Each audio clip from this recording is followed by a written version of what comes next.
recorder of man's deeds, the keeper of his conscience, the courier of his news, that we look for strength and assistance.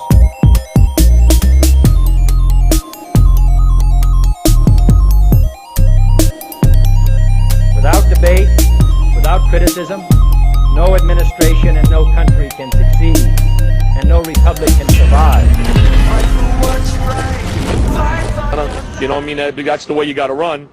And then all of a sudden, it happened all over again. Something else hit us to the floor. Right in the basement, you felt it. Walls were caving in. Everything that was going on.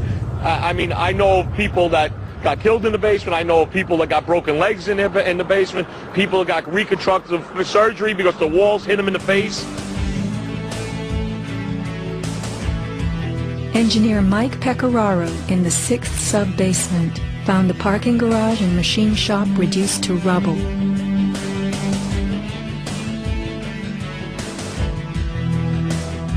Rescue firemen and civilians spoke of hearing explosions throughout the towers.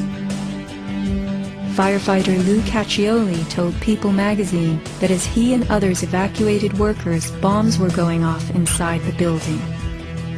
Explosions stalled elevators and filled entire floors with smoke and debris. An eyewitness who said there was an explosion on floor 7-8.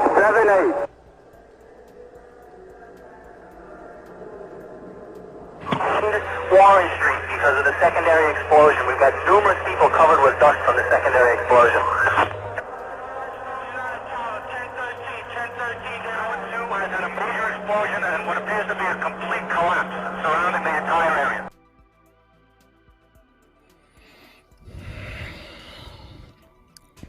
Good morning. Good morning, Patriots. I tell you what, man, today is going to be a heavy truth-slanging show. We're going to be actually asking all of you guys to gather all of your senses and all of your memories from all the years ago of all the things you thought about and told people around you that didn't sound right. and they're going to be coming out today.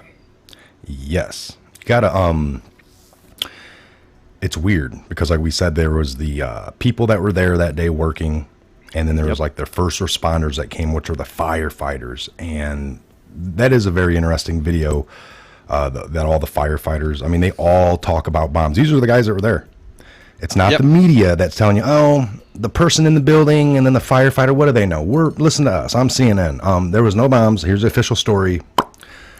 Who in the hell are you? You know, compared to these people, I'm gonna give these people a lot more of my attention. How about that, folks? They do this pretty much on a daily basis, responding to tragic and high drama events. Well, if there's like a house fire or a normal building fire, the media's there and they're going to ask that firefighter running out with the body over, like, hey, you saved somebody? Yes, you could see that. The guy's over my shoulder. Plus, it was a second floor that was on fire. The media's like, no, it's the third floor. I mean, they're going to listen to the firefighter. He's going to tell them everything, but not on this day. Not on this day. They're going to control what comes out for sure. So there was lots of reports, folks, of bombs, all right?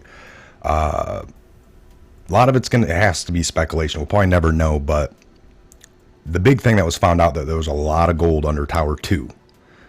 Tune of 700 million, you know. Gold and silver, and they had, it was in, I think, some of the articles talk about it was in the bullion form, so it was in bars. Yes, it was. This is not like coins and fancy jewelry. This is actually a governmental style stockpile of precious metal bullion, particularly gold and silver. Very interesting. There's so much to get into, and we're going to really rely heavily on you guys. We're just going to assume that you guys have already questioned every damn thing about what you've been told about 9/11. And today is the 12th, the day after. Yesterday was about honoring the fallen and those sacrificed in that ritual, that huge explosion in buildings, everything. Now today, we've honored the dead. Now let's preach to the living. And so today is about critically thinking about structural steel, all this good stuff, and we're going to really try to blow out a lot of the myths that you've been fed. You guys probably already know that are myths because of, well, we're going to break down chemistry, we're going to break down physics, and we're going to definitely use critical thinking in the process. And we're going to do the scientific method, right? We're going to do an experiment. Can we repeat it? Can it be repeated anywhere on this earth? And is the outcome reproducible every single time in this environment? And so this kind of stuff we're going to go through today, and it's going to be about what really happened. All right, so shortly after, and even the day of, I watched some videos last night for the first time where I saw news reporters, you know, whether it was in the later that day or the next day, folks, I don't really know, but what they were saying was, we're getting reports that there was a lot of gold underneath the building. So it was almost like the first time the public would have heard about this. And there's very few actual live time from back then news agents, journalists, or whatever, spewing that out. It out. So they got it out. Now, if we believe, like we do for everything else, that this was an orchestrated, then things possibly went wrong. Did they have 3 buildings kind of wired up that day? Was WTC 7 supposed to be the third one that was supposed to get hit? Possibly. And then they ended up in this frantic mode of, while this is happening, just like a lie, you can never have it go 100% right. And their whole evil, dirty plan wasn't just going to be 100% smooth sailing, right? They kind of got a couple hiccups. Plausible. Yep. So the plane went down. Actual Patriots might have took down this other flight, right? And then they were left in a scramble. They needed to get things out to the SHIELD media members to readjust the storyline. And that's where we possibly saw the BBC article where the one guy was like, another building went down. Now, not because of terrorists, because of the weakened structure of the whole area around there. And then he beams into the lady, and the building's still standing. And then he might have got hit up like, you idiot. We meant Eastern Standard Time. I mean, there could have been all... when you're in a great lie, things go wrong, folks, all right? All of us have lied a little bit with your, you know, as a kid, maybe to your loved one. I don't encourage you. I'm just saying we've probably done it, all right? And, you know, well, you've even talked in or you've the reality of... Yes, yes. Well, as being prior military, anybody out, veterans or actively serving right now, God bless you. But you guys all know that in a live operation, before you go do either a hot mission or a live operation, you train. Yes, yes, yes. You set up everything else, but in a live operation, you know good and damn well that at any moment in time, ambush, things change all the time. And so this is exactly what you're saying. So I just wanted to make sure that this is, think about it as an actual live op. It's a live operation, and there were some contingencies that wasn't planned for because they were kind of dumb. So yeah, go ahead, Mike. Yeah, and you can just never, even in a good operation or a bad, you just never know. You don't, you have contingencies, you plan for the planning, but you can never know exactly what to plan for and what it could be. You do think they all sat there that, now what if this one goes down and Patriots Day, they probably didn't go over that scenario. Yeah. Just to be so on the fly, they're having to recreate lies, try to get hold of all their handlers across the country to narrate this. We saw it with the guy down in New York, that Fox News contributor that came on out of nowhere. Just, I saw the whole thing start to finish. And then it's like, listen to me. I saw it from start to finish. I'm going to tell you. And then in a quick 2 seconds, he tells you this, it came through, boom, boom, blew through the whole building, and then both buildings ended up falling, mostly due to structural failure.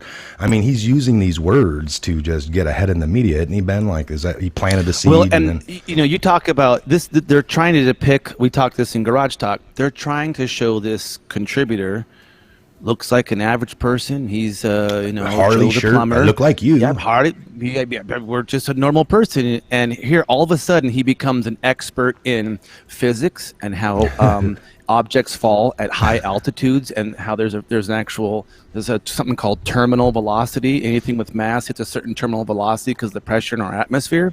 Okay, then he also becomes an expert structural engineer, telling you that jet fuel, which now we're talking chemistry, which is made up primarily of diesel and some other garbage, and jet fuel is, we're talking kerosene, a little bit of diesel mixed together, and voila, that's why it cleans really well. All you prior Air Force boys know all that kind of stuff, right? Good JP, good cleaner. And then all of a sudden he tells you that it's going to fall due to all these circumstances, which is basically a structural investigator. Now, all the things he said is probably 5 different disciplines that have to have masters and doctorates to even have an understanding what weakens structural steel. Unless you're like Mike and I and many of you watching, you got to delve in, there's your rabbit hole, and then you figure out what jet fuel, because that sounds so volatile, jet fuel. Oh, but what about diesel? I could take a cigarette and go into a canister of diesel and just go, psst, doesn't go out. Yeah. It's a little kerosene. Hey, it burns a little cooler. I mean, this is boom. Then he goes away. There's another one, and I think the guy Osama bin Laden had something to do with it. So you have these paid individuals who are paid because they're giving you all this information that there's no way that they can have this much information at that moment like in on time the fly, without doing they this. needed to add, Fox News contributor / journalist, and then as he's talking, all of a sudden you start seeing typing in real time, like structural engineer / as he says something else, archaeologist / physicist / chemical they engineer. backspace it all, and then they just put building expert of bombing and all mass destruction mass destruction expert. I mean, they couldn't get ahead of it quick enough, so they had to resort to weird things like that as well. So you guys all know that. I know most of the people here watching know that. We were wanting to talk about this basement. I mean, I've heard about it for the last 15 years. It's always been something there, but I've never really dug into it. I'm like, yeah, okay. I mean, there wasn't much out there to dig into. It was a real light stuff because we knew something was fishy, but we always just assumed the basement, that's, the most strongest structure of the entire building, the foundation, and there's something in the basement, in fact, below ground.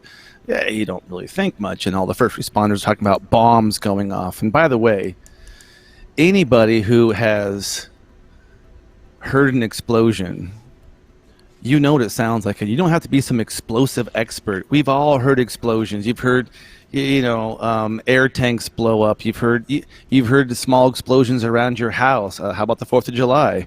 We've all heard explosions. We know what explosions feel like, sound like. And these first responders, like you're saying, they're not idiots. They're going to call it for what it is. Well, you know, and they kept trying to give excuses like, I mean, these guys are on the ground floor, and that whole lobby, they said like the marble sidewalls had like the panels blown off of them. I mean, and that's when it hit up there, you know, it created all this a little vibration. Yeah, maybe, but for these people to keep saying they heard the booms and then people being blown away, walls shooting, that doesn't, you know, happen you know, as the building's falling. They're not talking about that. This is well before then. So let's read this article so we can dissect this a little bit here. So precious metals in WTC4 vault, only a fraction recovered. So the missing gold. Is this now? When was this published? This here. Well, I actually have this one up too. This one here is from November 1st of 2001. A nation challenged the vault below ground zeros, silver and gold. This is from the New York Times. But we're gonna. This one here takes excerpts out of that because they tell you. All right, let's rock and roll. So the basement of World 4 Trade Center housed vaults to store gold and silver bullion. Published articles about precious metals recovered from the World Trade Center ruins in the aftermath of the attack mention less than 300 million worth of gold.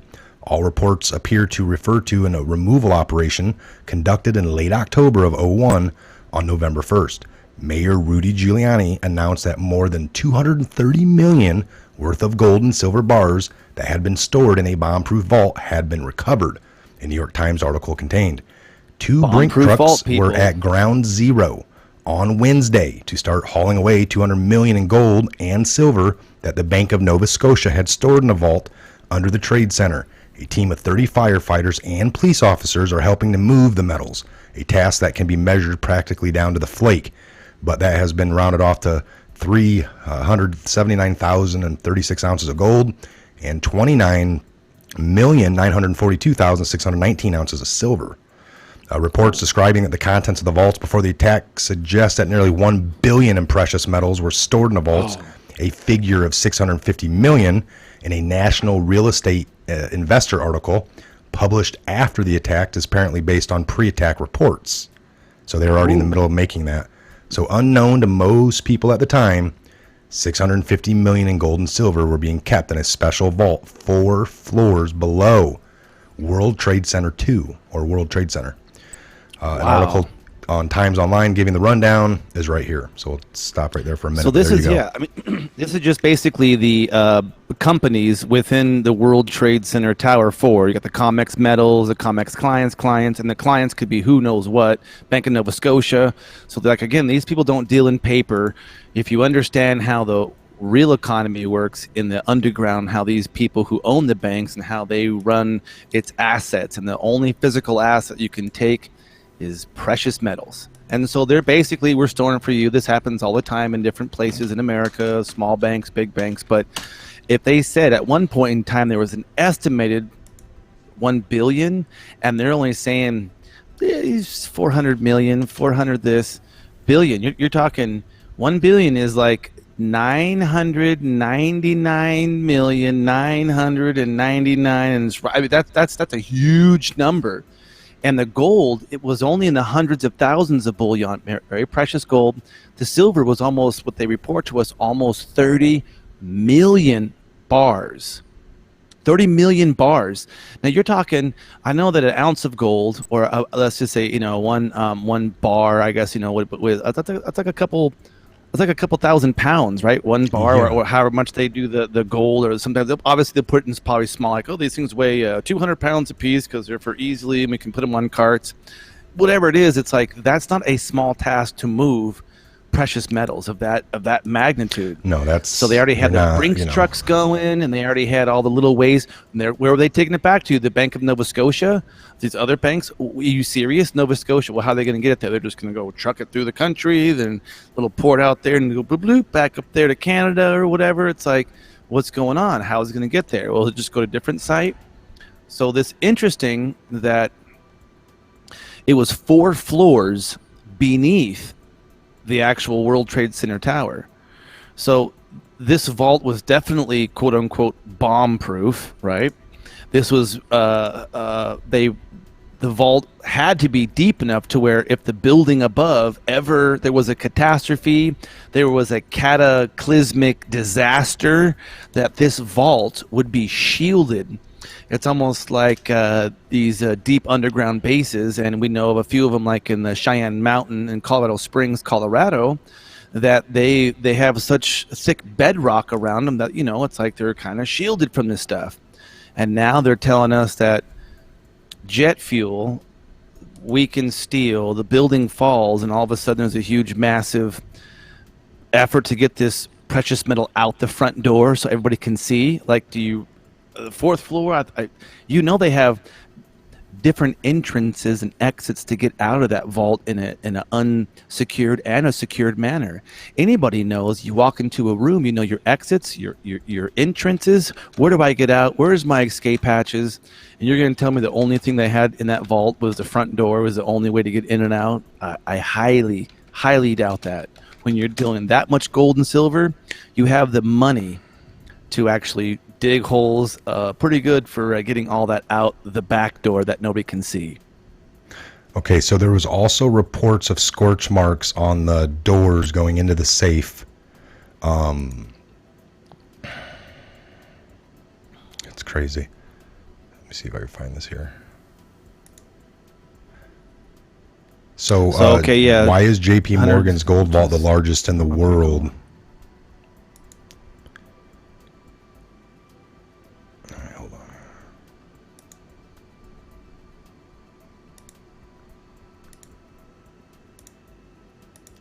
All right, so why is JP Morgan's gold vault the largest in the world, located next to the New York Feds?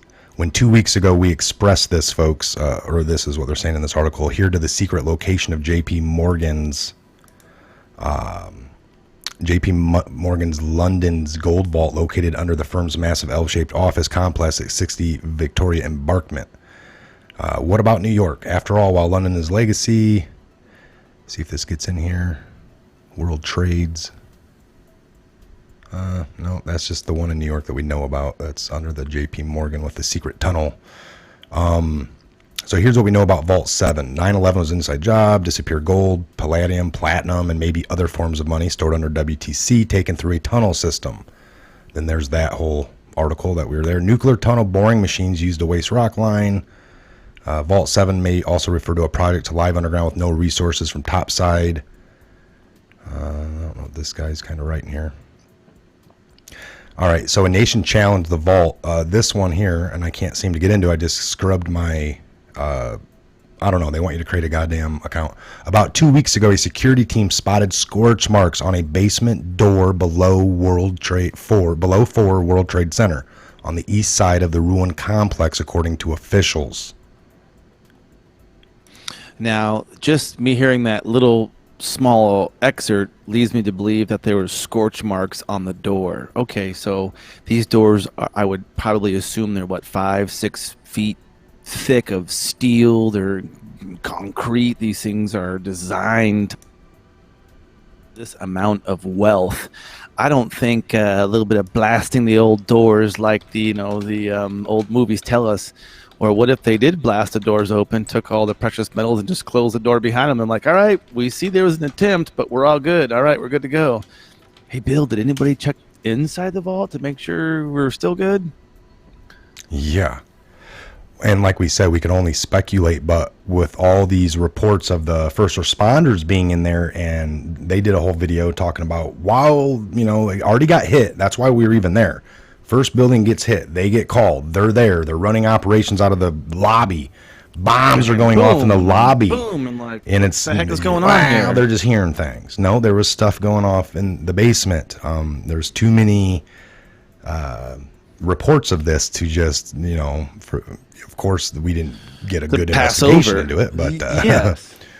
If it wasn't part of whoever created this madness's storyline, that's where they ignore it. And that's why you find these anomalies like, well, God, there's just too many firefighters that are saying the same thing. Why didn't they look into that? Well, they did, and they found nothing. So therefore they were just wrong.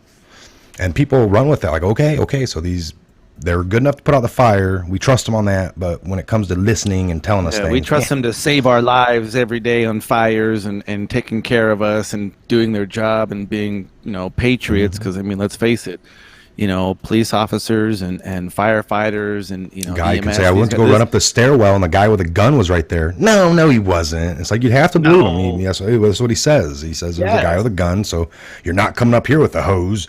Not saying that happened, folks, but if that's what the firefighter would tell us or the news, then we'd probably I'm believe going to give that. him the credibility that he or she deserves because of the position they hold in that instance. Not in every instance, but when you talk about that kind of stuff, it's like you want to tend to believe him. Why? They're doing some good, awesome things. So, yeah, again, when we talk about these coincidences, obviously Mike and I, coincidence is a colloquial term. We think it's kind of doesn't really explain what's really happening, which is connecting the dots that were already there, but we weren't supposed to see their trail of breadcrumbs. And, it's become so easy to see it now. And it's been so long that you'll talk to people that would fiercely distance themselves from the conspiracy truther groupers, whatever you want to put a label on those people and in that corner, because I am a critically thinking you and your conspiracy tinfoil hat wearing. But then you talk about 9/11 and I'm like, I don't really believe that too. Something fishy kind of happened. And well, again, you just look at the way they do it, folks. They don't need, like right now, that we've never seen a plane hit the Pentagon, but yet they captured over 430 some tapes around the area, all these gas stations that could have caught a plane. Maybe not the whole thing, but one gas station caught a glimpse of the sky and you saw the plane go through the video camera's film of record. And okay, we got that one. Or the here's this microphone gas caught station sound. located here. This one picks it up shortly after that gas station. Now we know it's still on the trajectory. Okay, so you can show us all these videos of the plane in the sky or what you can to show us, but they have not. And it's not like, well, they don't want to show something hitting the Pentagon that's too visually disturbing. I believe they did release 3 frames. I think the FBI released 3 frames of a traffic camera about a quarter to, I think, a mile or 1.2 miles, something like that, away from the Pentagon. And it was only 3 frames, and it just showed a streak. And you don't know what it was. Before that, now, you saw nothing but the explosion. nothing. And then they released a streak. And boom. And think about it. The human eye can intake 26 frames a second. That's how we input moving images. And they said that was one of those cameras that didn't record all the time. It wasn't a 20. It wasn't a recording. It was like a 5-second framer or something stupid like that. A 5-second framer. Okay. Well, how about it's a security cam actually? When you pull up, there was a gate that went up if you had the thing or whatever. So that's what it looked like to be. And you think to yourself, but they have more than that to show. Something way better. That just shows you that they're hiding something. If you have nothing to hide, then show the damn tapes and get it over with. There's no other reason. About 200 cameras in the area. The Pentagon, come on, people. How many cameras they have? That's one of we need to hurry and get them before they House. lose them, because that's what always seems to happen. They lose everything that doesn't really work out for them. So that's something else to keep in mind is they have not released when they could any. So you have the gold. But also, didn't we miraculously lost a few $1 trillion and they were going in the Pentagon and the financial side? And they were trying to figure out where couple $1 trillion went. And that's just so happened where the quote unquote plane or missile hit the Pentagon? I looked into that. Was that something he said that they were missing, but it wasn't physically like they were looking around for dollar bills. They were just talking about through digital exchanging. Accounting, yep. Yeah, and where that hit, it didn't take out stuff to where they couldn't. And the same thing with the World Trade Center. They got with experts that ended up getting up 90% of the systems back up, recovered all the stuff in the hard drives, and that's where they uncovered a lot of things of possible put options and things were going on funny. They didn't think that would be able to be recovered, but these experts did, and it actually proved a lot to our benefit of like there's funny things going on here. So yet that puts to rest yet another thing that information was destroyed. Well, no, because we're talking, this is 21st century, getting in the first year of 21st century of data backup, and it's almost ignorant to think that they didn't back up their backups in a server somewhere, and somebody had, maybe a Q clearance or something like that to delve into that special thing. And said, oh, no, it's all backed up. Yeah, no, exactly. So they could release some footage, folks. That would put a lot to rest if there truly was a, if it was a plane for the. It's just a lot of anomalies like we talk about. Now, another one that we were talking about that we had mentioned was the false flavor of patriotism that was being promoted on the American people, and I believe the American flag sales coming out of China boosted, I think, a few thousand%. Yeah. So we were talking about the false patriotism and both of us remember it was like the more individuals joined the military during that time frame. More people bought American flags that were ironically made in China at the time. And basically there was a flag everywhere. I can remember in some places I was in, you'd have, big trucks with the flags on the back, tailgate just waving high and proud. And it was like patriotism was off the chain. It was huge. Was in the, after I left, so September 11th, I was on the ship, and then I left the ship 7 months later, folks. I left in late December of 01, and went up to Chicago. I actually went to the boot camp for the Navy. I was there to instruct, so I got to see, I was up there for 3 years in that area. I got to see nothing but boot campers coming in shortly after, and I lots of them I talked to and got to know, and I was like, why are you here? Why'd you join? And it was 9/11, so I heard that a lot.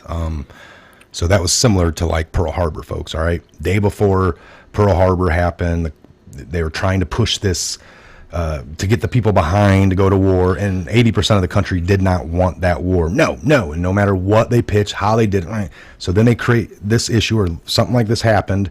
The next day we had 1 million men go sign up. I mean, the very next day within the month. We replenished our military ranks in 24 hours. Literally powerful. Replenished our military. We're talking military, not branches, but the whole thing within 24 hours of delayed entry program people and everything of this nature, right? So it's like, it's amazing to think that, boom, this is not coincidental. I mean, this is, they had so many things knocked out in this one event, and some of you guys are talking about, it was a ritual sacrifice. No, I agree. Yeah. It was that. It was the stealing of the gold. There's a lot more. When people say 9/11 was an inside job, Bush was part of it. That's very vague because we know Bush on video. He had an alibi. It didn't look like he had anything to do with it. So to say that, what does it mean? You have to unfold that. You have to unpack that. To just say it was an inside job and Bush did it. I mean, and we might not find out all the inner working details. We know it didn't go down the way they said. There was too many errors.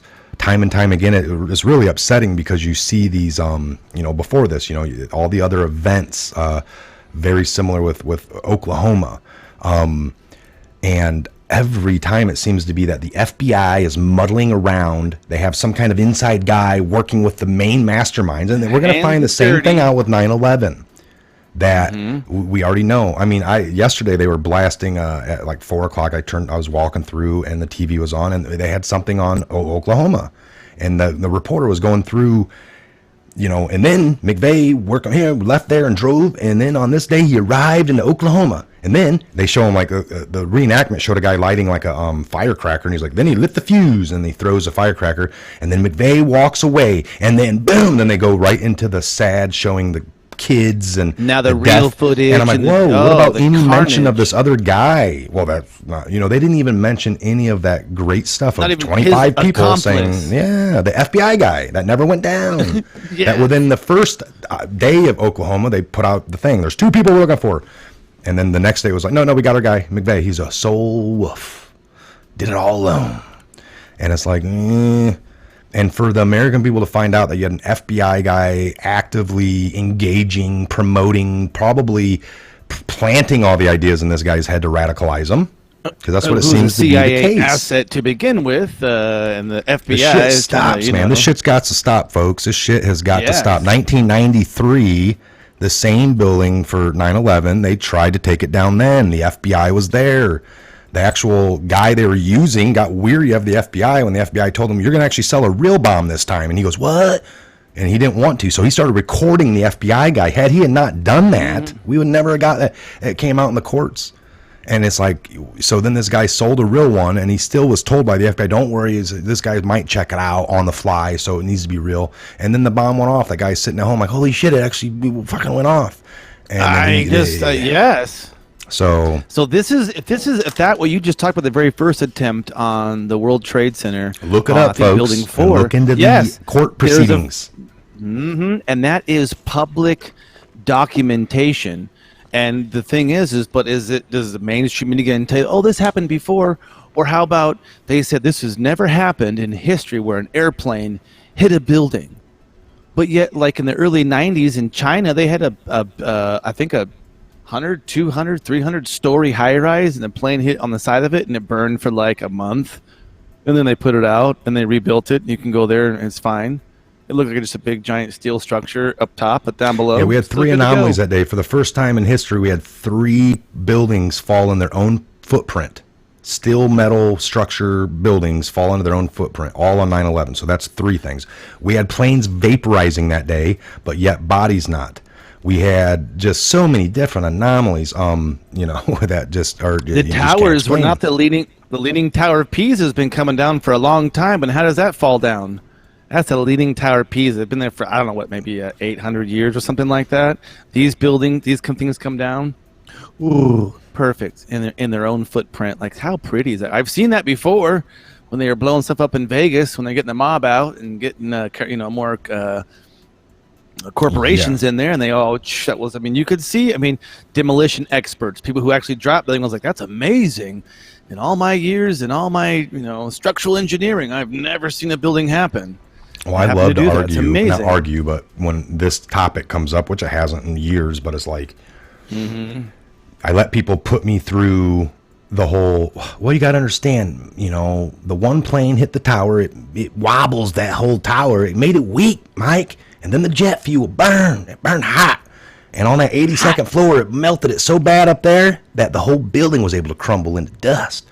Okay, fine. And then they'll tell me that for the building 2, and then we go to building 7, and they don't have that. Well, that one, and they have to explain why that fell all together in free fall fashion, just like the 1 and 2 did. Well, where's the plane that made it weak? That was a 54-story building. It wasn't like some small, potatoes here. We're not talking a 1-story grocery store. And it was built as I think a polygon or a parallelogram, where it was like it was not quite, it wasn't a stripping down building. It was actually, the way they built it was designed for bomb proofing. You're talking, what we do flooding. Know what was stored in there. So you got to look like, what was WTC 7's importance? Well, in 99, they collected all that. Well, they had something similar to what was going on in 08 that actually ended up going down in 08. The bank bailout and all that was similar. They were investigating trades and illegal acts, and there's a lot of paperwork stored there because that was offices to where they kept their evidence, and there was several different Secret Service was there. They had offices, so all that paperwork came up missing. That's something. And you know what? Nobody really that I know of, they didn't really report a lot of deaths in the World Trade Center 7 because I don't think anyone died. That was evacuated. It was shut down that day, or something was happening supposedly that day, and so everybody in the building. Now they could tell us that. No, if that would have got hit by their target, possibly it would have went down, and people would have, it would have been earlier on things. See, there was a delay like that. Something got delayed at the airport by 41 minutes. It took off late. It was one of the, out of the 4 flights that day that were hijacked, one was late taking off because they didn't hijack them on the tarmac. They waited till they were in the air. And sometimes you have delays on airplanes. We know that. A technical issue. Sorry, folks. How about, and you're like, fuck, and you're sitting there, you're waiting. So that happened for one of them, which is interesting. So, and also in early reports on WTC 7 going down, try to make sense of it. There were a few reports or videos I saw yesterday with the mainstream talking about there was reports of volatile fuel they were storing in the basement. Like, why would any government building that you have like Secret Service do that? Like down below we have New York's 55-gallon diesel containers that we store. Do it somewhere else. You probably wouldn't do that in a building where you work at. The fuel under the building is a very, very poor, weak argument, because anybody, let's go back to chemistry, people. Are you going to store high explosive, liquid, flammable contents under a building? Most likely not. That's like in the military, the armory is not right next to the barracks. Why? Well, the armory has a high chance and they carry explosive ordinances like rounds and other things. Yeah. And that's why it's usually... Come on now. And even if you go to the gas station, those are very small containers deep in the ground. They're shielded. And it's such a preposterous assumption to make that and say that there are fuel containers. Like, that's why I enjoy that the vaults under World Trade Center 4 that had the high precious metals, palladium, gold, silver, all this kind of stuff, because that is logically plausible. That sounds reasonable. That's where a high impact vault that can be controlled to store things, that's non-flammable and that can last for, I don't know, ever. Great place to put a vault like that. Good exit ways underground. But a fuel storage. And if Mike and I really want to go down this eddy, which is an eddy, we could look up DOD standards and practices for fuel storage. We can look up Pentagon. Yeah. This stuff is... And look, we can this go is to what it the nth says right degree, but here. why? Building 7 was a command center for OEM, New York City's Office of Emergency Management, right? Mm-hmm. And many other government agencies. So we had CIA, DOD, IRS, SEC, Secret Securities and Exchange Commission were in there. And they're the ones that had all the paperwork from Wall Street. Investigating what was happening, yep. So think about that, folks. Incidentally, all these cases, so look right there, which was investigating and housed all the records for the infamous Wall Street fraud cases from the late 90s that were, I mean. They had a movie called Wolf of Wall Street. I think you guys remember that one. So there you go. And what's interesting to note that the OEM had recently reconstructed their offices with bulletproof glass, bomb-proof walls, and hurricane-resistant windows.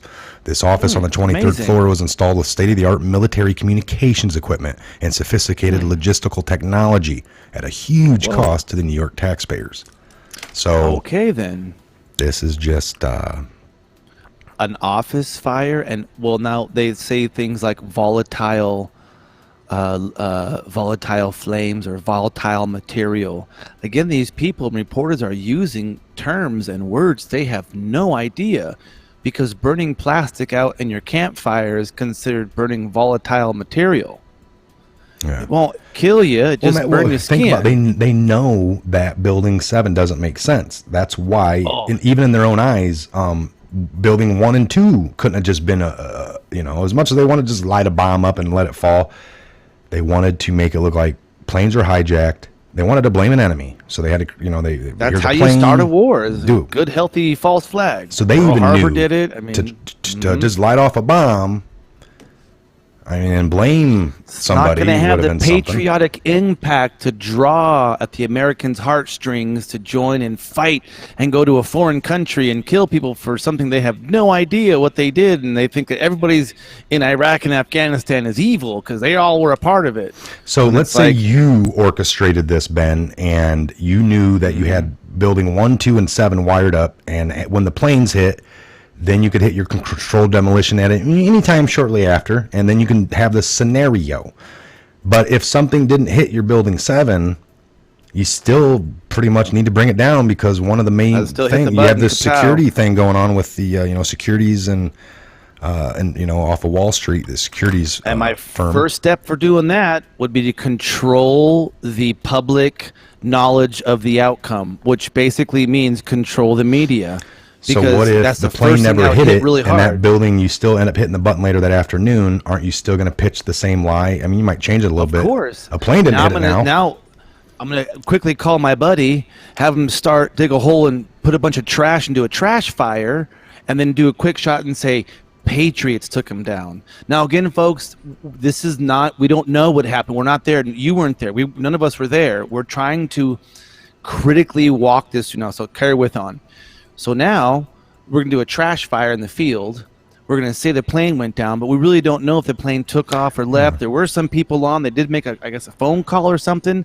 But again, that's radio waves going through the. We don't know we don't know the actual origin, and we're talking about vector, which is a three-dimensional when people space talk about things where it don't make came sense, from. why don't they make sense if, like, they know that they couldn't have just brought down the buildings, you know, having them completely wired up, that the, you know, so they have this image of a plane, structural damage, jet fuel burning hot, building collapse. People don't know what jet fuel is. Somebody that's never seen a building go down that day, Yes. it's very, very powerful to, on TV, be in a state of shock and not know what's going on. So right there, your brain opens up to be a sponge almost. You're like, you're in this high alert, feed me information. I don't know what I'm seeing. So as it's very powerful to have a building crumbling into dust and telling you that is what happens when a plane hits it and jet fuel is involved. And there you go. Now you just learned something. Now it doesn't make sense when you move to this other one because they lacked that. So that's why it doesn't make sense that it fell just like the other two, but minus the plane, minus the jet fuel. And then they have to just, the fires raged in there. But yet we could all see the building on the outside. There's no fires cutting out of the windows, nowhere. So they weren't really raging. We have reports of the firefighters they tried telling us that on the other 1 and 2, that the planes came in, and we know that jet fuel was burned up in 10 seconds. I mean, there might be some residue. The first 1 second of the explosion, that's where all the... Well, that's it. You know, okay, so I have a wood burning stove. Let's just talk about... Yeah, look, check it out. I have a wood burning stove, and when you see black smoke coming from my stack, that is unused fuel. It's carbon. That's where you get the carbon buildup. When you see a huge explosion with a big black plume, that is 90% of the fuel that is unspent, and it turns to carbon ash in the initial. So, if you have 1,000 gallons of diesel and or jet fuel and kerosene, whatever, the first initial explosion, you're going to lose like 80 to 90% of the actual energy, the actual substance, unless you contain it into a little small. That's why firecrackers are bigger than the outside. Yeah. And so, all that, like you said, all the fuel was expelled and used in the first, I would say, probably 5 seconds of the actual initial, if that's really what it was, versus just a few C4 and some plastic explosives on the windows. So the government held back all the fire department's communications for years. And again, why? And once we got those, it's staggering. I was watching something on that last night because I've never really, and it's just nothing but, we got a bomb, we got more, we just felt 3 jolts. I mean, it's nothing but things and bombs going off. They're calling in, and everyone's like, oh, these guys are just crazy. But they are there doing their job, rescuing people, and they're pretty sane for that. But man, just the communications on the radio, they're all nuts. That's what you'd have to think, listening to this stuff that they didn't know. And they chalked it up for I think this was the communication thing. I remember reading an article and even hearing one of the reporters as I'm watching live TV saying that all the towers are being overloaded in New York, but yet somehow they're broadcasting to me and I'm seeing it live and they're showing me live cuts, but all the cell phones are overloaded. And I had people in ESPN studios down at the time that I was in close contact with, and I couldn't get out, man. The phones didn't work. The guys tell me in the subway coming back, we were just all white-faced. It was all quiet, and nobody's phone worked. I'm like, well, I know about cellular frequency, and you can stop those from propagating. We call them jammers, or whatever you want to call them. But how come the two-way radios worked between the first responders, the firefighters? It was their communication back to headquarters, back to base. So there you're talking, wait a minute, it's the same radio frequency. So at a short range, lower to the earth, it travels easier. So they're, hey, what's up, Phil? I'm up here. I'm on the second floor of there. But they can't, hey, this is Phil, Officer Phil, the base, which has to go way out in the base. That's getting a little advanced. But if you guys understand, they say that the towers were overloaded. The most technologically cellular I never heard that. What do you mean the towers are overloaded? that everybody's trying to make phone calls to get out of the city and make phone calls. Everybody's trying to get out. Where they're everybody was trying to make phone calls at the same time.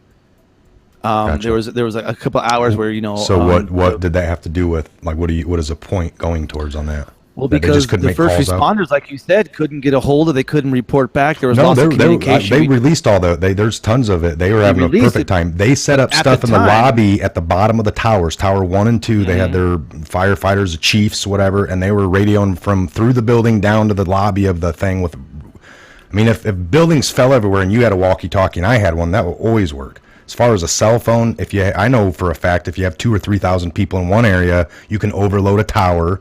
That does happen. But this is so. New York. They should have, this is Yeah. probably more towers than anywhere in any other early city. besides 2000s, maybe yeah. Los Angeles. Cell phones Yeah. just came out 5 years before, really heavily. I mean, maybe a Yep. decade, but yeah, no, I get that. I can see phones having issues quicker than some direct communication between Yes.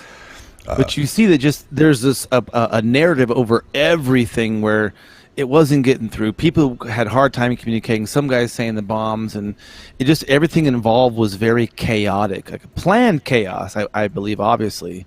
Yes.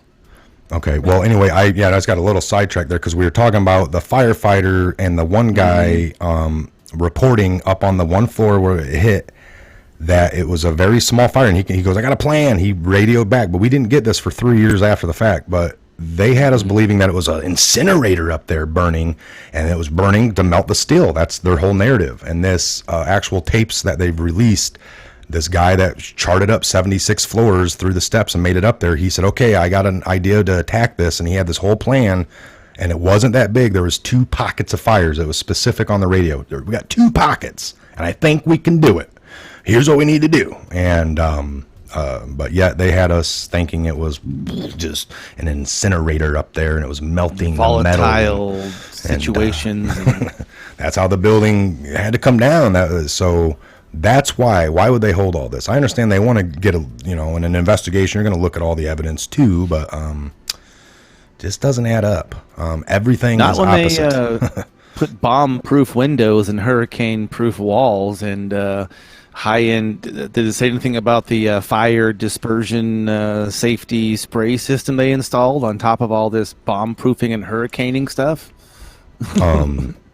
Yeah, they said the reason WTC-7 burned all day for 8 hours is because none of the water would come on because it relied on underground piping for their fire system, which got destroyed when 1 and 2 fell. It ruined all these underground pipes that, there was this water flooding there instead of making it into the 7 for it to work. So 7 had no chance to have its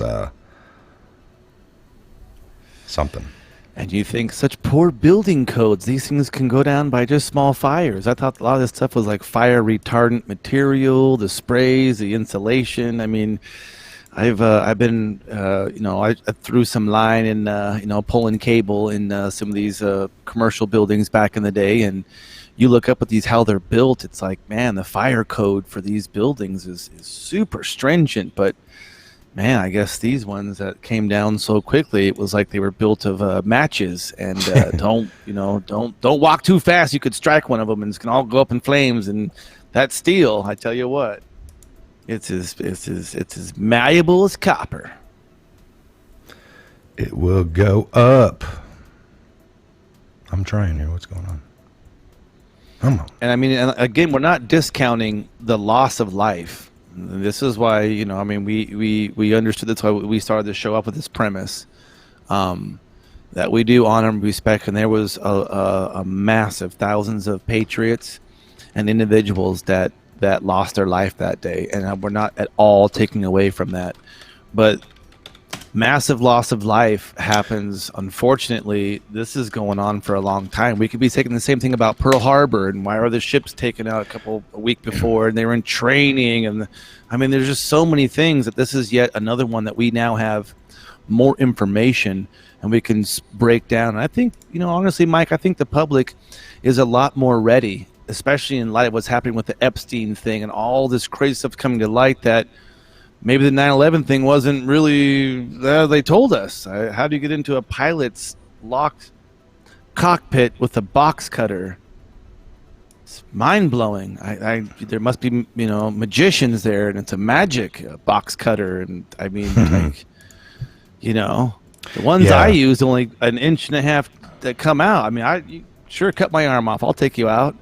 I mean, come on now. And I was watching, of course, there's stuff on all day yesterday. I caught a couple that was dialing in on, NORAD and the FAA, like when they found out planes are hijacked, and then they called NORAD, and then they were actually releasing some of that on this documentary, and it was ridiculous. The guy from the FAA is like, and they're like, well, the terrorists had flipped off the transponders. And I'm like, well, why do you make that possible? It's like, well, that way if the pilot wants to turn it off, he could turn it. Well, why? Now, anytime you've had a pilot flip that switch off and then go rogue in his head, isn't it kind of bad? Don't you want to know where the plane is? And why make that turn offable? Do you, it's like Garmin or OnStar. We install a Terry button in every airplane. If you're a crazy Terry, you just take that button. You can go do all your Terry ways. Think about that. Are they going to put a Terry button that if you want to be a Terry, you just touch the button and now you go dark? I mean, come on now. Really? I mean, what about the black box? And why would you give that opportunity? That's all I'm saying.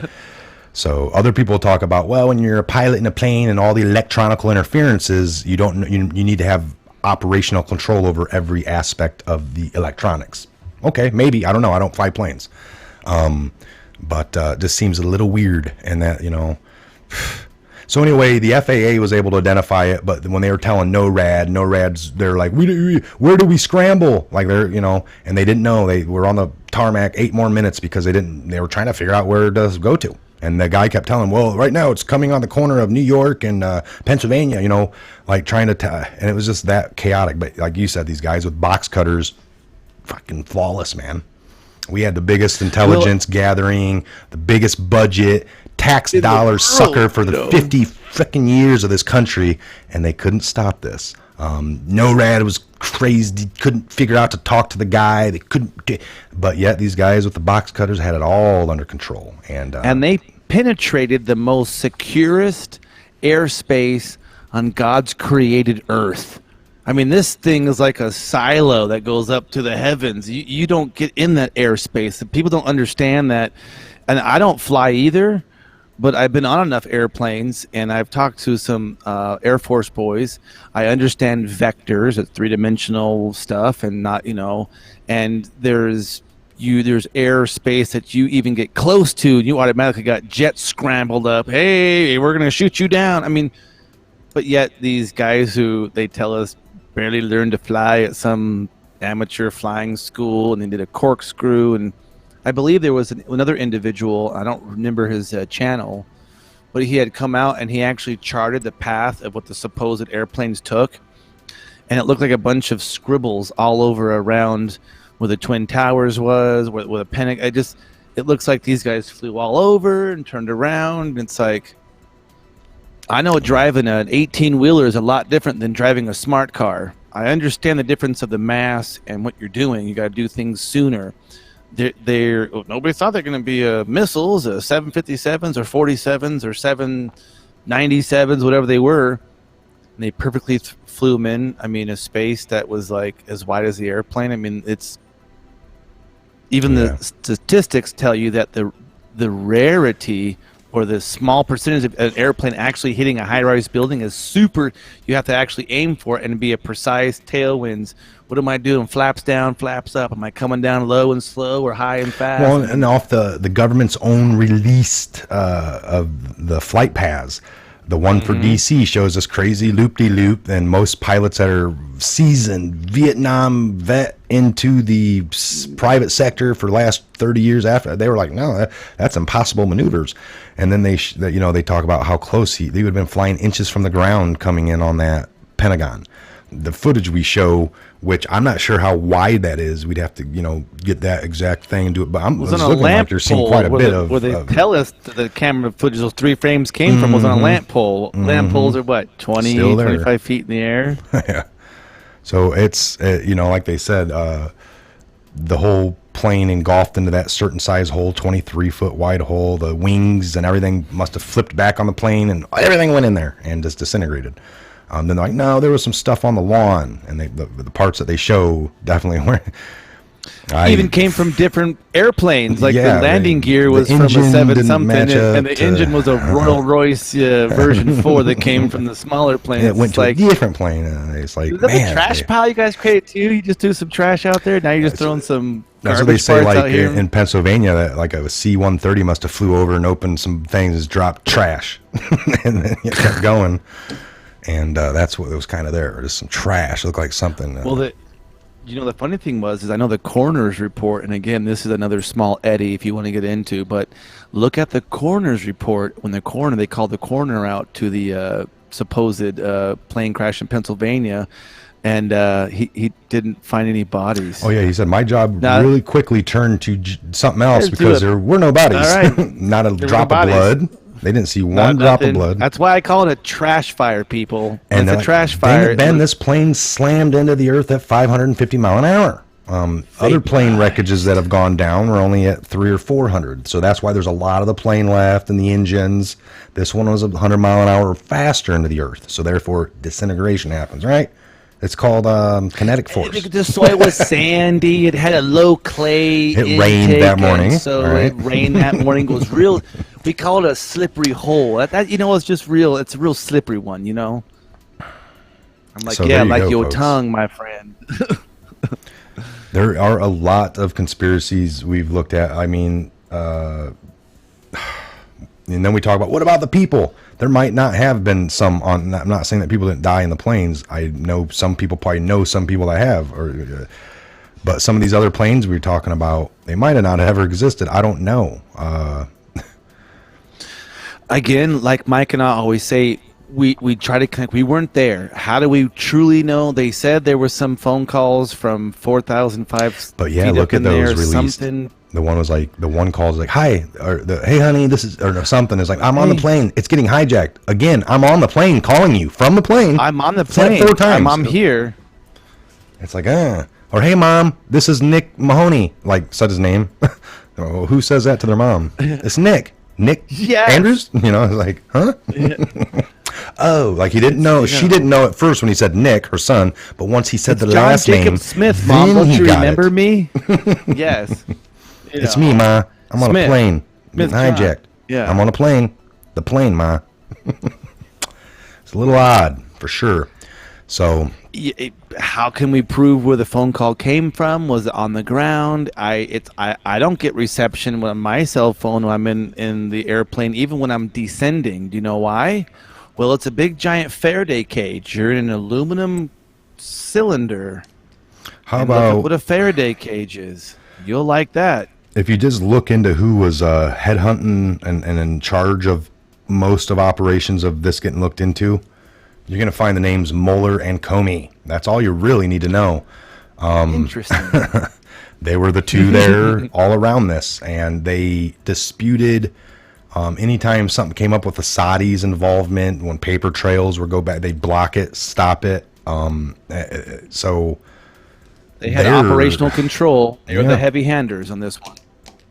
that's it right there. That's the whole thing, folks. So most of you here today, if you believe in Comey and believe in Mueller and have good faith in them, then you can think that 9/11, the official narrative and what they tell us, is good to go. Otherwise, the whole thing stinks to high heaven because of those involved. So I know Trump doesn't believe the official narrative either. We have some actual multiple evidences of where our commander-in-chief in the past, before he was the president, had many suspicions and outright called it for what it was. Well, they sit and there even on put the it in his Pentagon. book. Here you go. Check his book. Now you're plugging his book for him. Hey, if- it's kind of crazy to read that before it happened, and he says there can be some Oh guy no, named I Bin meant Laden I was that's- thinking of Comey, how he kept plugging his own book, not Trump. I've never heard Trump plug his book. My book, but Trump does have some it was on a books. TV show. Yeah, They were years talking ago. about. Yeah. So that is interesting that they said, I was watching something last night again. Somebody's like, what about the windows right next to the hole, like right next to that Pentagon hole? where there's a small hole that the whole plane shouldn't have fit through, but they're saying it did. And somehow windows and window frames right next to the hole weren't even blown out. And they had to explain, well, you know, sometimes, you know, these wings are really weak and they're not going to like break into the building. And I get it. I get that. They showed a plane on a loose change that had hit in a parking lot and hit one light pole, like, you know, a light, and it ripped off the plane. Shear off the wing like butter. Yeah. Where on this one, they're trying to tell you, like, don't do that. It doesn't, you know, the actual investigator, whoever responded to that back in like 2001 in October, said the plane would not make a cartoon-like cutout into the Pentagon building. It doesn't work like that. But yet it did for Tower 2. That aluminum plane went right through the metal and left like a cartoon-like type cutout. So they tell you one thing, but this building, we're used to seeing, buildings. you know. It's crazy, folks. And for a lot of you guys in here today, a lot of this, we're just repeating what you already know. Really, honestly, we all know this to be true, but this is why we enjoy this, because the things we're saying, we're across the board and at many events and many things during this small period of time. The reality is you just got to critically think. And a lot of people, the problem is they are very emotional because of the loss of life. But just remind yourself, the same thing happened in Pearl Harbor. And now, all these years later, we found out there was a training exercise. Half the Atlantic, the Pacific Fleet was off doing something else, not protecting their home, and there was major loss of life. And then after that, well, what happened? Well, we went to war. And so, if we see, remember, the Hegelian dialect is, they want to go to war in this one, so we're going to create a false flag. They created the chaos, gave us a solution. The chaos, catered it now, in. So that's if powerful, this has Ben. happened That's before, very powerful. Then we know. Remember, we understand their playbook on the deep state, draining the swamp, whatever you want to call it. We know it is deception. How is it deception? Well, they use blackmail, bribery. And so if you understand their playbook and you apply it to just a larger event, again, that's why we're doing this today and not yesterday, because we do understand there is a human emotion aspect in this because of the loss of life. But that should not cloud the living being critically thinking and moving on under the blanket of truth, if you will, because that's what we ultimately all want. And for some of us, truth is justice. Yeah, I love to listen to the people involved, especially the Pentagon, right? The raw emotional, directly out of their mouth after something happened. And most of these military people are going to be trained for situations like this. They're not the typical shocked civilian that's never seen anything and it's their first horrific accident. Not all of the military, but a lot of them. So they were able to react and be fresh with, while they're moving and operating and going into this operational mode, they're still kind of paying attention and able to give you a good report. And a lot of them, most of them that had been, some of them been to war in the Pentagon. This is people that had 20 years in, 15, 20, 30 years in the military. They all came out early on talking about the smell of, it wasn't just a plane and fuel. It was a smell of bomb. It was a smell of these bombs they were using back then, folks. Sulfur, a lot of, yes. Well, they're talking, they talk about the shockwave in the Pentagon that went off at a Marriott 3 miles away, felt like the building shook and rumbled. They're like that, and that would come from what they were using back in 2000. These bombs, they kind of dialed in. They said that they had a low smoke, low, that all this great stuff. But the bad thing is when it went off, it created a hell of a bomb, a percussion wave. So again, that's where you hear on 9/11 from all these people. They were talking about boom, boom, boom. I mean, I don't know, folks. It's and nobody wants to believe that, but unfortunately, you're looking at the facts of 93 World Trade, FBI guy. You're looking at You look into the mass shooting The for Ruby Las Ridge Vegas, thing, the Las Vegas guy, gun Yes. runner for the FBI. You look at FBI, Tim McVeigh, acronym agency. FBI guy. Yeah, you know, they don't ever go down. And you think like, yes, I want the FBI out there infiltrating these crazy groups and then stop, but they don't ever seem to stop them. It seems that they all go off unhinged and perfectly planned and almost helped. I don't know. Well, we need to understand, first of all, Waco, Ruby Ridge, keep going back and you'll find it the every FBI time. can operate domestically freely. The CIA should not operate domestically. The CIA is a Central Intelligence, is a foreign intelligence gathering service, where the FBI, the Federal Bureau of Investigation, has a domestic mission. The CIA has a foreign mission. That's why they're not supposed to be operating on domestic soil, right?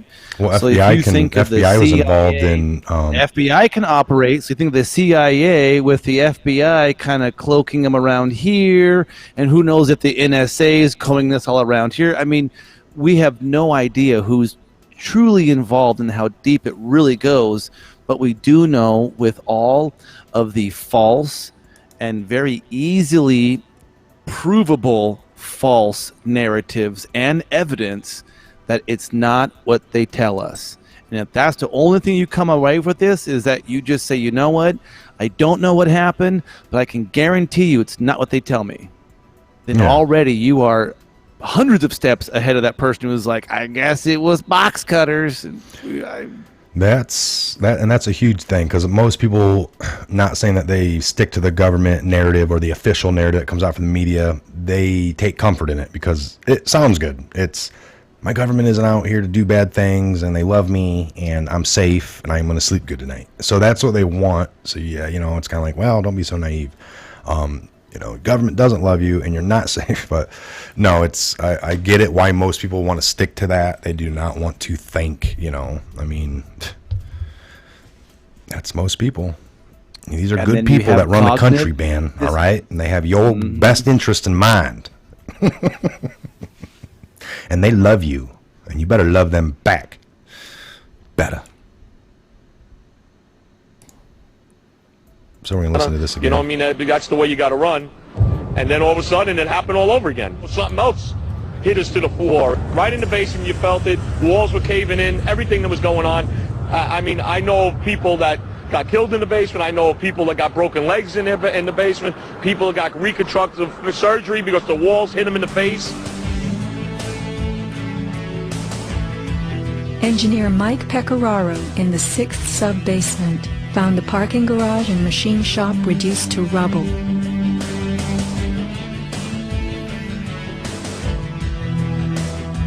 Rescue firemen and civilians spoke of hearing explosions throughout the towers. Firefighter Lou Caccioli told People magazine that as he and others evacuated workers, bombs were going off inside the building. Explosions stalled elevators and filled entire floors with smoke and debris. An eyewitness who said there was an explosion on floor 7-8. 7-8.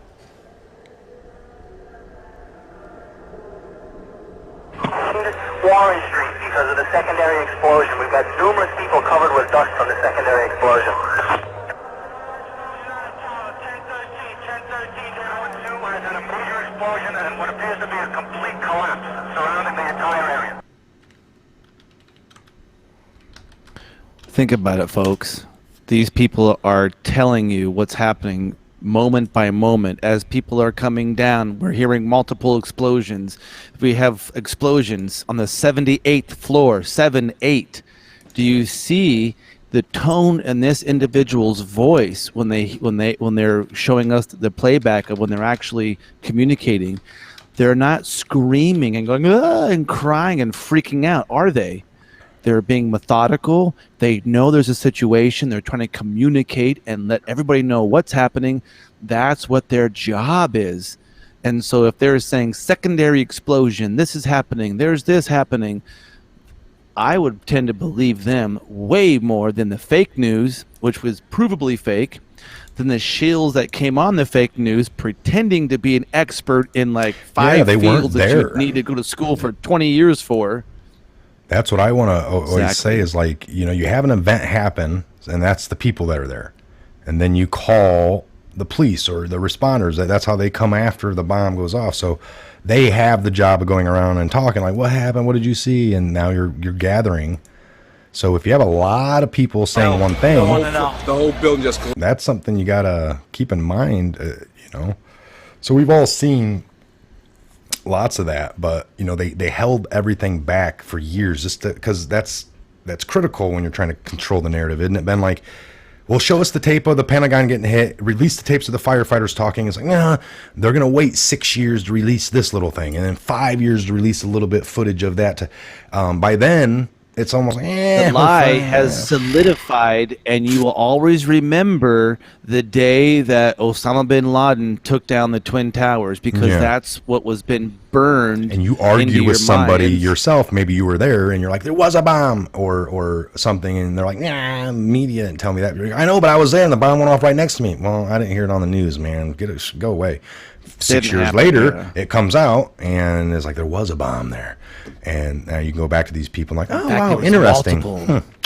You show them the article, now they believe you 6 years later, but not that you were there, not that you saw it, not that, you know, it went off under Just your the shoe. fact that you were a critically thinking individual at that time, and when you're saying, wait a minute, this doesn't sound right, how dare you?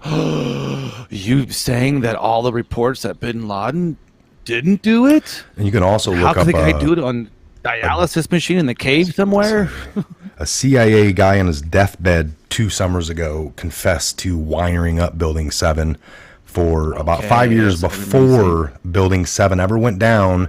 He said that, you know, he was 20, 30 years in the military, a bomb expert, got out, got recruited by the The CIA, and did 20 years with them. 20 years, folks, that he did with the CIA, or 50 years total in government, bomb expert. And he said he always never questioned his government, always, you know, just was working along until that day. That was the first time they had him do something in this country. And at that point, towards the end of his career, he didn't question, and he didn't really know why, but it was like they were going into this building for over 4 years in the evenings, getting it all done up with this thermite, possibly nanothermite you painted on all of the beams. And it's interesting. And you can be like, well, he's a kook. And it's like, well, for 20 years in the military, he wasn't. For 30 years in the CIA, he wasn't. On his deathbed, telling you all this stuff, now he is. Yeah, I don't know. And now you tell them that, yeah, they wired the building 4 years. Like, that's impossible. But then when you go look up certain things, and certain explosive pastes can be inert, which means inactive for indefinite, unless there is a charge at a specific place, or unless there is a high flow of electricity, or unless certain things trigger these things off. It's just called a chemical reaction. You know, you can kick saltpeter and carbon, which is wood ash, around outside, but you grind them up real fine and you put them together and you hit them real hard. Boom, boom, boom! You get an explosion, or you get a little bit of heat to that. Boom! It happens, but it can stay inert for indefinitely unless I have a shelf trigger. life on some of this nanothermite could be in depth. Once you get it done, it looks like Yes. it looks like a nice, you know, primer. I mean, folks, It blends just in with the remember asbestos that. or whatever. Remember, you know, if you're gonna go around YouTube, you know, and do some research, listen to some of these experts, I would call them, you know, people that had 30, 40 years in. I mean, they might have an agenda. I'm not saying they're all good, but independently, they all tell a story that collectively, after you listen to a lot of it, tells a bigger picture story and what's really going on. So you got, you know, these are the guys that had access. They were the, you know, former insiders. I mean, once they step out and start talking against these people, they're either doing it by design, maybe you can say that, to control a narrative, or they're really dissenters. Sometimes that's hard to figure out, but you can listen to a lot of them and they'll have a you know, to just wave them off and be like, they're kooks. And it's like, for 20 years, the government trusted them in the military to do operations. And then for another 30 with that clown agency over there, and you trusted him then. I mean, I didn't know he existed. Well, now he's telling you that he did all this crazy stuff in 50 years. And he did his and you job don't want to well. believe him? And it's like, well, he was good for that time, but now that he's talking about it, cuckoo, you know, and it's like, those are the people to listen to. And then, you know, you got the guy that wasn't involved on the media saying, nah, you know, no. And it's like, well, what do you really know? You know, you're just trying to steer us away from that. So it's a vast system. I'm sure you guys are starting to understand it now. We don't know, but you know, as long as you know, like Ben said, you go away from here today a little bit like, this, and everyone already pretty much thinks it was some kind of inside job. You know, but or collusion with another country. I mean, we don't know. You got to understand, if they had silver from the Bank of Nova Scotia, it's up there up north, out in Oot-na-Boot up north there with the Canucks, And then they do international, right? And then then it says Citibank and its clients. Well, Citibank is FDIC insured. The FDIC works with the Federal Reserve, which works with the International Monetary Fund, that works with the World Bank. Man, are we seeing a picture here? So just because it says that this is where the gold was going to, where did the gold and silver and precious metals go? I mean, who knows? But just this is so illogical that all this stuff is coming out more than just as bread meal and little, you know, pieces of bread, you know, in the very early on in 2001, 2002, they were little rumors about this vault. But of course, you ask any questions and they deem you, so what, you don't believe nobody died? Oh my gosh. I'm like, of course not. Oh my gosh. You know, we can go on to every single war. You know what, World War II, almost 80 million people died collectively, or 100 million. I mean, the numbers are staggering how many people died in the Second Great War. And we're like, yeah, that's cool. We all went in there. It's like, wait a minute.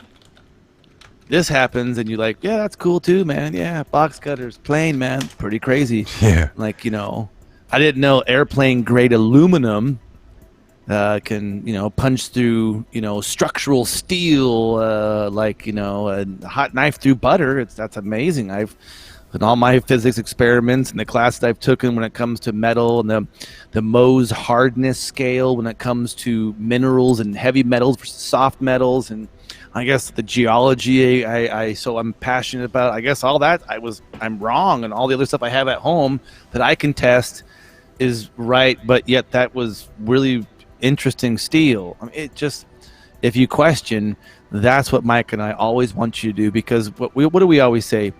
Don't believe anything we tell you, but if you can do your own research and discover your own truth, and you'll come out realizing that most likely your truth will be pretty parallel to what we're saying here today, and even in some of the other shows. And again, if we're wrong, then we're wrong, but we're not lying to you. We're giving our information and passing it directly to you. And today was a lot of different theories put out. It's hard to prove any of this, folks. Yes. We'll never, at this point, 18 years later, you know, and this is, you know, as much as you can dig, and, you know, when the truth finally does come out 100%, if it ever does, there's going to be things like connections you never knew that existed, that you just don't know until all the facts come out 100%. And I'm sure they'll all be mind-blowing about, you know, this and that. I mean, it's... All right, we're going to shut this one down. Take care of one another. Yep. Yeah, we're at 10 o'clock. So, again, it was a great morning show here. We'll probably be back at it. Last few days, not to get into all medical history on you with myself, but yeah, I've just been taking a few days down. I still got some videos out yesterday, but I've been dealing with headaches. This side of my neck's a little it's a lot better today, folks, so thank you for got being beat here. Up a bit, so yeah. No, we're doing what we can. So again, what a great show. Glad that you guys joined and you could stop by for a little bit. Make sure you're subscribed over here. I got this recording. I'm probably gonna get this over to the Patriot Hour for anyone that wasn't here this morning, so they can catch it over there. And loving all the mods. You guys are holding it down. Lots of love. Yes. God bless you guys, and, you know, take care of the families, take care of your neighbors, take care of your communities, And don't be afraid to ask questions, because that's how you get answers. That's right. All right, you guys. Thanks for all the mods for being here this morning, and we'll see you back here later on next live show on this channel. God bless. All right.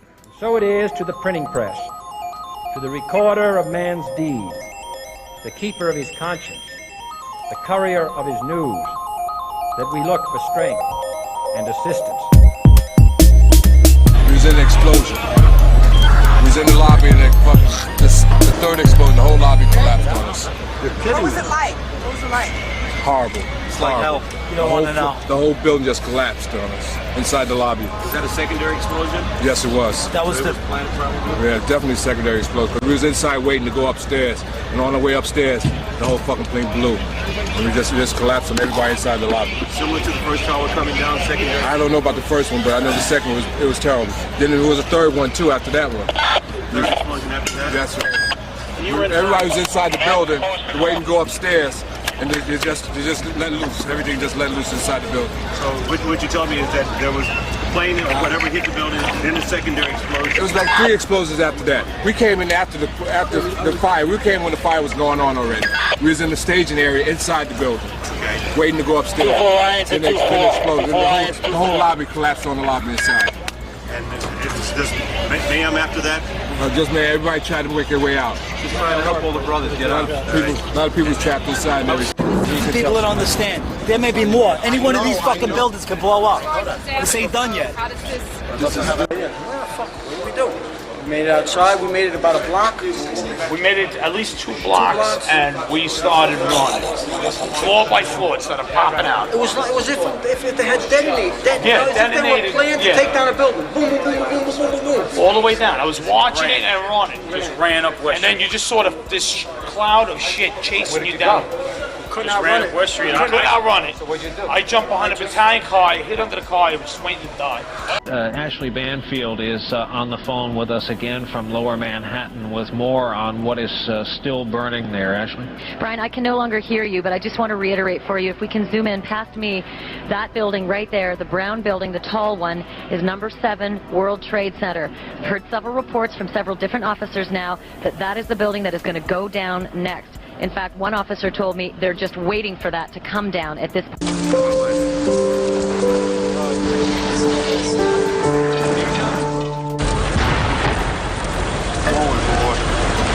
Keep your eye on that building as they coming down. The building is about to blow up. Moving back. All right, guys. We are looking back. There's a building about to blow up. On flame. Debris coming down. Just in the last few seconds, another building, building number 7, one of the buildings in support of the World Trade Center towers, has collapsed. This is no small building, as you can see, at 47 stories. It would stand out in most American cities.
Face it! You mean nothing to these people. Nothing. Nothing. Nothing. Nothing. You're with us, the people, whether you know it or like it.